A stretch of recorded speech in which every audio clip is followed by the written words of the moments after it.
Hola a todos. Bienvenidos a nuestro canal. Me llamo Sara y soy una chica avatar. Les presentaré este canal anónimo. Hoy vamos a adentrarnos en la fascinante historia y los secretos del agua potable de La Habana, un elemento vital en nuestras vidas, y su historia está plena de datos interesantes. Fundada en 1515, La Habana se asienta en su actual ubicación en 1519 aprovechando las bondades que le brindaba el puerto de Carenas. El primer abasto de agua de la primitiva villa fueron pozos excavados gracias a la presencia del manto a unos 6 metros de la superficie. Estas aguas se veían comprometidas en muchas ocasiones por la subida de las mareas y el estrato rocoso donde estaba asentada.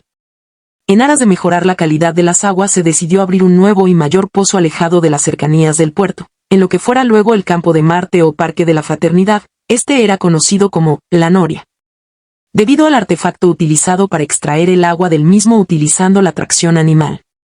Durante un largo periodo, hasta 1592, esta fue la principal fuente de agua en tierra para la villa. La otra alternativa era traer el agua en barcazas desde el Almendares. Otra construcción importante para el resguardo y uso del agua fueron los aljibes o cisternas, depósitos subterráneos destinados a almacenar agua de lluvia o de otros orígenes. Debido a su compleja construcción y altos costos en aquella época, los aljibes estaban limitados principalmente a castillos, conventos y edificios públicos. Madre, ¿cuándo terminan el aljibe? Esta cabeza no ve el agua desde hace 6 meses. Por favor, mi santa. Niña, os he dicho que así no habla la hija del gobernador. Además el agua te hace daño en la cabeza. Que no surge el escándalo. En aquella época el baño no era cosa común. La reina Isabel I de Inglaterra se bañó una sola vez en su vida en la templada Londres, la Zanja Real. Durante el primer siglo de existencia de La Habana, las actividades constructivas más destacadas se centraron en dos necesidades primordiales: la defensa de la villa y el suministro de agua a sus habitantes. Curiosamente, estas dos empresas estuvieron interrelacionadas, siendo dirigidas por los mismos constructores. La Zanja Real, considerado el primer gran acueducto construido por los españoles en América, se inició en 1566 bajo la supervisión de Francisco Caloña, el maestro mayor encargado de la edificación de la fortaleza de la Real Fuerza. Juan, por la Santísima Virgen, ¿para cuándo terminan la bendita zanja? Ya van más de 20 años de labores. Ten paciencia, mujer. Su Majestad envió a un tal Antonelli, que ya viene en viaje de mar. Veremos qué tal y que Dios nos ayude. Pues sí, fue el reconocido ingeniero militar Bautista Antonelli, el joven, quien llegó a Cuba 2 décadas después para liderar la construcción de las fortalezas de La Punta y El Morro, quien finalmente completó la Zanja Real en 1592, después de 28 años de ejecución y coincidiendo con la fecha en que La Habana fue elevada al rango de ciudad. La zanja consistía en un canal excavado en el suelo, que se extendía a lo largo de un sinuoso camino de casi 13 kilómetros desde el río Almendares. Las aguadas alimentadas por la Zanja Real eran inicialmente 4 a comienzos del siglo XVII. La primera se ubicaba en la Plaza de San Francisco. La segunda se encontraba donde hoy nace la actual calle Luz. La tercera, en el Callejón del Chorro. Estas 3 aguadas datan de 1592 a 1600. Posteriormente, se sumó la aguada de la actual Plaza Vieja, completando así las 4 originales.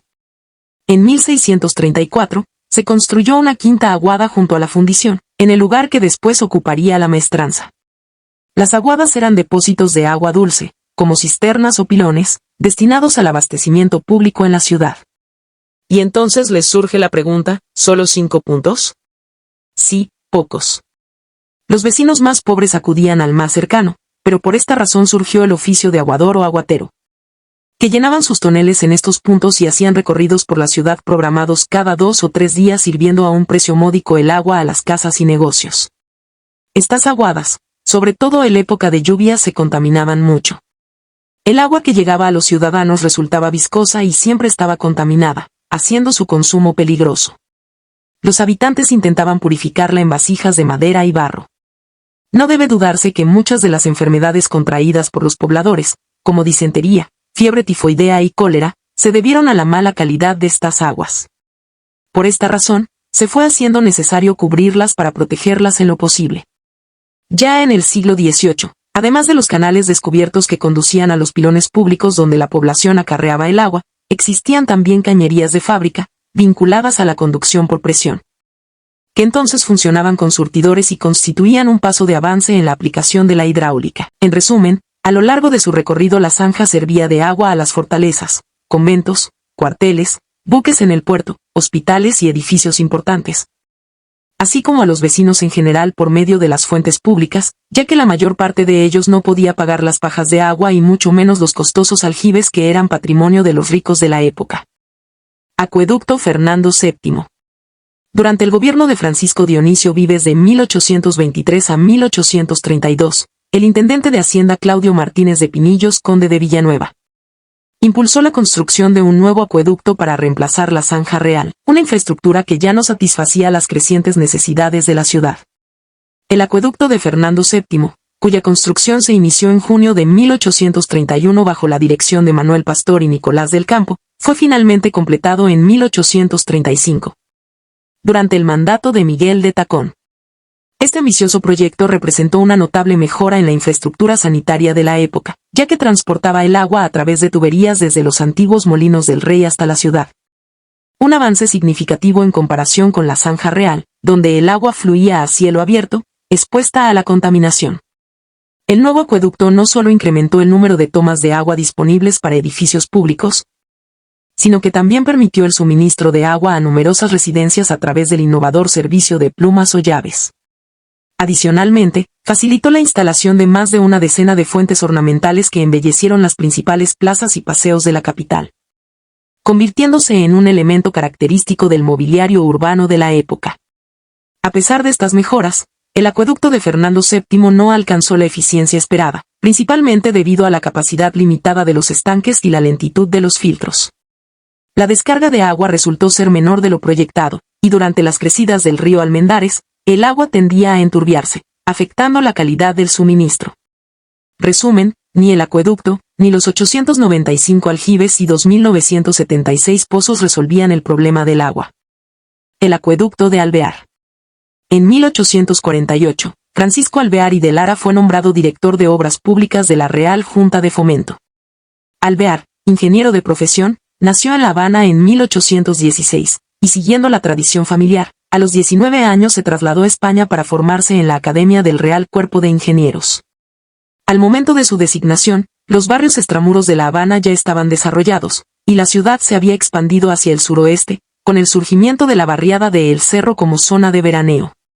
No obstante, el suministro de agua potable seguía siendo insuficiente para una población en constante crecimiento. En consecuencia, en 1852, Alvear fue designado presidente de una comisión para investigar y proponer soluciones. Y en 1856 presentó su estudio sobre la conveniencia de captar el agua de los manantiales de Vento, ubicados a unos 11 kilómetros al suroeste de La Habana, y en él apuntó: en medio de aquellas márgenes frondosas, en el fondo de la pequeña cascada de Vento, que se abre perpendicularmente sobre la izquierda del río, llama primero la atención por su potente ruido, y se presenta después a la vista sorprendida, el más hermoso y considerable de aquellos manantiales, brotando hirviente y abundoso. Su solución contemplaba un punto de recolección de las aguas, un canal que las condujese, estanques para almacenarla y el sistema de distribución a la ciudad. La taza presenta una forma de hemiciclo con un radio de 10 metros, con un muro recto que es crucial para separar las aguas recolectadas de los manantiales del flujo del río Almendares, garantizando la integridad del agua destinada al consumo. De la taza sale el canal de derivación que conecta con la Torre Sur, de donde parte el túnel que atraviesa el río Almendares. Por dentro del túnel circula el agua a través de un sifón conformado por dos tuberías de hierro fundido de 1 metro de diámetro, desde la Torre Sur hasta la Torre Norte. Estas torres contienen los canales de entrada y salida por los que se bifurca el agua hacia los dos tubos de hierro. La Torre Sur cuenta con 3 compuertas de hierro, 2 que controlan la conexión con los tubos y la tercera para controlar el desvío del agua hacia el río. El canal cubierto que traslada el agua desde la Torre Norte hasta los depósitos de Palatino se concibió con el nombre de Canal de Isabel II, pero se le conoce como Canal de Alvear. Es una especie de río subterráneo que conduce el agua a lo largo de más de 10 kilómetros por un cauce limpio, con una pendiente que permite salvar la diferencia de cota de casi 2 metros, que existe entre Vento y los depósitos de Palatino. El canal presenta una forma ovoide vertical, una innovación significativa para su época que permite una gran efectividad en la contención de presiones externas. A lo largo de su recorrido, se levantaron 3 casas de compuertas con planta cuadrada, actuando como aliviaderos que garantizan que el canal funcione con la capacidad para la cual fue diseñado. Además, se añadieron 24 torres cilíndricas que cumplen funciones de registro, inspección y ventilación del conducto. Entre el sistema de abastecimiento y el de distribución de agua, era fundamental contar con un depósito que asegurara la continuidad del servicio. Este depósito no solo funcionaba como reserva, sino que también permitía realizar tareas de limpieza, mantenimiento o reparación en algún tramo del canal sin interrumpir el suministro. Por esta razón, Alvear consideró necesario construir un depósito con capacidad para almacenar 50 litros por habitante durante 5 días. Tomando en cuenta una población de 250.000 personas y la posibilidad de su crecimiento futuro. Para ello, seleccionó un terreno cercano a la ciudad de ese entonces y con la altura adecuada para que el agua llegara por gravedad. La estructura del depósito consta de un tanque rectangular dividido en 2 estanques simétricos, separados por un muro que sostiene una acera convertida en pasarela. Esta pasarela conecta el edificio que alberga los mecanismos de captación del agua con la arcada, la obra más emblemática y representativa del acueducto de Alvear. Esta es una grandiosa obra de ingeniería cuyo proyecto obtuvo medalla de oro en la Exposición de París de 1878. Don Francisco de Alvear, constructor de la obra, fue proclamado el más grande benefactor de la ciudad, quien además tuvo a su cargo la proyección y dirección de varias obras públicas en la isla. Alvear no pudo ver concluida su obra, que ya incluía la tasa colectora, el canal y el túnel comunicador, faltando el diseño y construcción de los 2 enormes tanques de distribución. Falleció en 1887. Los trabajos se paralizaron hasta que en 1889 se les entregó a una firma estadounidense representada en Cuba por el señor Narganis, quien la concluyó. Curiosidades del acueducto de Alvear. El agua del acueducto proviene de unos 400 manantiales de Vento. Los tanques de Palatino tienen depositada la cantidad de agua necesaria para el consumo de un día. Posee una pendiente de 1 en 5.000 que no requiere bombeo. O sea, gasto de energía. En 132 años ha enviado sin costo de bombeo 7.980 millones de metros cúbicos de agua a La Habana. Actualmente aporta el 13% del consumo de la capital. Pero, de forma general, las historias sobre el agua se truncan aquí, y se preguntarán, ¿de dónde viene el 87% restante? Pues la ciudad continuó ampliándose y surgieron nuevas necesidades para su desarrollo. Sigan con nosotros para descubrir esos secretos. Comenzamos con Marianao. Cuando la primera intervención norteamericana, el alto mando del ejército de ocupación resolvió el problema del suministro de agua a las tropas acampadas en Colombia, así como al Estado Mayor instalado en la Quinta Durañona, construyendo tanques detrás de donde está hoy el Colegio de Belén. Los que eran abastecidos a través de una conductora que extraía el líquido de los manantiales de Vento. A esa tubería se le conectaron otras que abastecían a algunos lugares públicos, también pudieron abastecerse algunas casas. Otras familias resolvían el problema del suministro de agua porque contaban con pozos, y una parte de la población, principalmente la del casco del pueblo, con la de los ricos manantiales de Pocito. También y por decreto de enero de 1904, fue concedido por el presidente Tomás Estrada Palma un crédito de 250.000 pesos para llevar a Guanabacoa el agua del canal de Alvear. Y el acueducto se terminó en 1907. Pero La Habana experimentó un notable auge urbano, extendiéndose hacia nuevas zonas elevadas donde el suministro de agua no podía llegar por simple gravedad. Para dar respuesta a estas demandas, entre 1908 y 1914 se llevó a cabo la primera gran expansión del acueducto de Alvear, bajo la supervisión técnica del ingeniero Enrique J. Montoulier. Esta obra coincidió en el tiempo con importantes proyectos de alcantarillado, que veremos al final, y pavimentación, transformando la fisonomía urbana. Para ello se llevó a cabo una expansión significativa en el sifón de Orengo del canal, lo que estuvo acompañado por la construcción de una primera caseta de bombas de vapor y una casa de calderas en Palatino. Además, se instalaron modernas tuberías de hierro fundido que conectaban los depósitos de Palatino con las zonas más elevadas del Vedado, La Víbora, El Cerro y Luyano, áreas donde el aumento poblacional había sido considerable. Una tubería principal de hierro fundido se extendió hasta Monte y Zulueta, y, en paralelo, se desplegaron unos 240 kilómetros de tuberías de distribución del mismo material para cubrir los nuevos desarrollos urbanos de ese periodo. Casi 20 años después, resultó muy necesario una nueva mejora, que se materializó entre 1925 y 1931. Bajo la supervisión del ingeniero Montoulier y con el aporte del ingeniero Abel Fernández Simón. Para entonces, la población superaba el 500.000 de habitantes y la expansión urbana continuaba su curso, lo cual motivó la construcción de una nueva taza en Bento, conocida popularmente como la Taza Chica. Y otra en Aguada del Cura, la cual está ubicada junto al aeropuerto José Martí, vinculadas por un canal hasta Bento. Palatino también fue dotado con una moderna caseta de bombas turboeléctricas.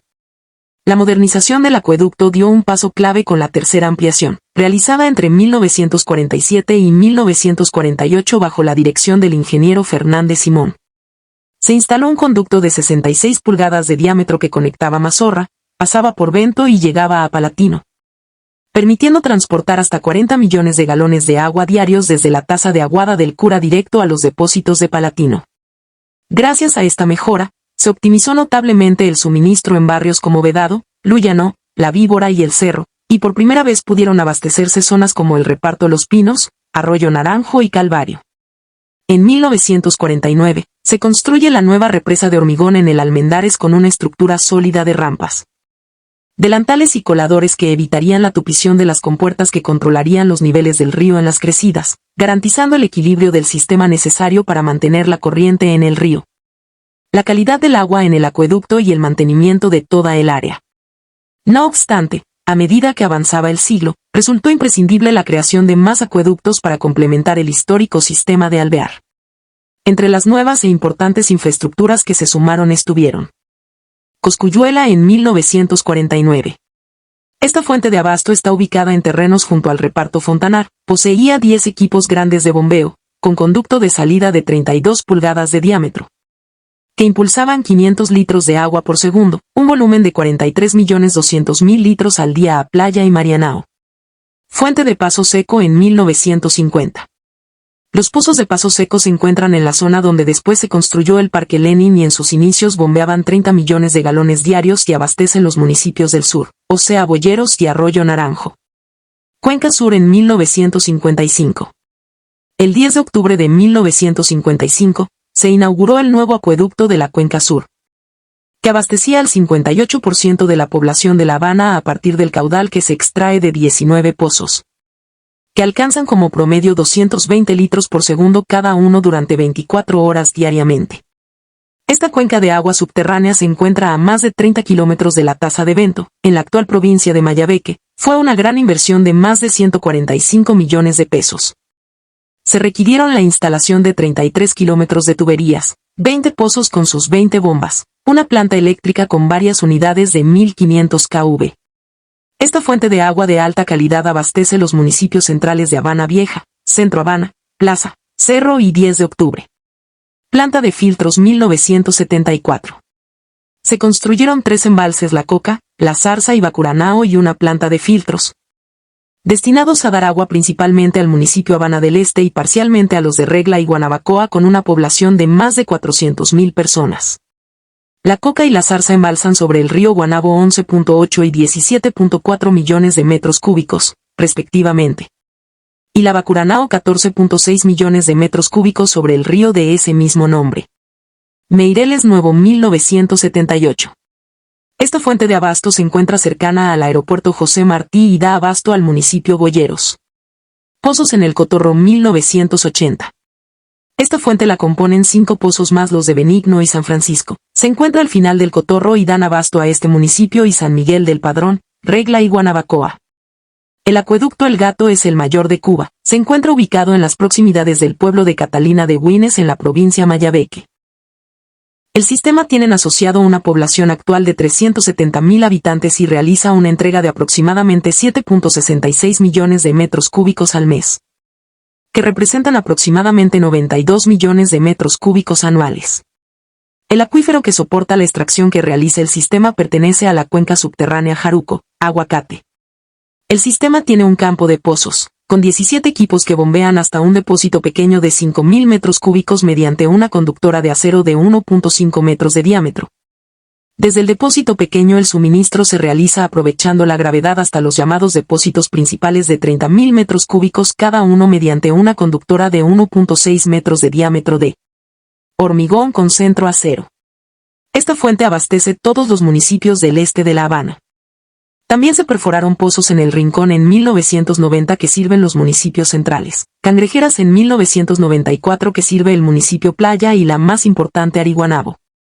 La cuenca de Ariguanabo, situada en la provincia de Artemisa y que sirve los municipios de La Lisa, Playa y Marianao, posee 13 pozos o puntos de bombeo. De esta manera les mostramos el origen del agua que consumen según la ubicación de su domicilio en la ciudad. Cada una de estas inversiones respondieron a un crecimiento sostenido en el tiempo de la ciudad y la constante exigencia de proveer agua segura y continua a su población. Aguas de La Habana se funda en 1997 como empresa mixta para la administración de aguas del oeste, es decir, Playa, Marianao y Lisa, y en 2000 lo extienden también a la parte central de la ciudad. O sea, Habana Vieja, Centro Habana, Plaza, Cerro y 10 de octubre, de manera que ya esta empresa cumplió 25 años. Asimismo crearon Aguas del Este para los municipios Habana del Este, Regla, Guanabacoa y San Miguel del Padrón. Aguas del Sur para los municipios Arroyo Naranjo y Boyeros y Aguas del Cotorro para ese municipio. No es hasta el 2001 que comienzan la reparación del acueducto de Alvear, años después la conductora Palatino Marino y la nueva conductora de Ariguanabo II. Aunque en los últimos 4 años, debido a la emigración, La Habana ha perdido cerca del 15% de sus habitantes, sigue siendo la provincia más poblada del país. Y los sistemas de distribución de agua son una de las infraestructuras básicas que consumen gran cantidad de energía eléctrica, y el componente que mayor energía consume son las estaciones de bombeo. Mientras más lejanas están las fuentes de agua, más energía se necesita para bombear esa agua. Como pueden ver, las fuentes y acueductos más importantes tienen todos más de 50 años y necesitan reponer el equipamiento y los conductos, lo cual influye en el mal servicio. Pero lo determinante es que salvo el acueducto Alvear que aporta el 12%, el resto necesita de la energía eléctrica para funcionar y el sistema eléctrico nacional está en crisis total.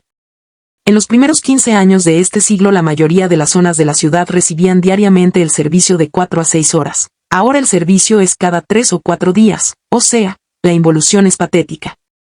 La población ha tenido que destinar de sus recursos, bien escasos, en instalaciones y vasijas de almacenamiento, viviendo en estrés continuo que corren de la mano de los apagones. Espero que hayan disfrutado este recorrido por la fascinante construcción de los acueductos de La Habana y sé que han quedado complacidos. En una segunda parte hablaremos del alcantarillado. Vamos, ayuden a este pequeño canal y suscríbanse, den un like y toquen la campanita. Les deseo la mejor de las vidas a todos y no se pierdan el próximo video sobre más secretos. Chao.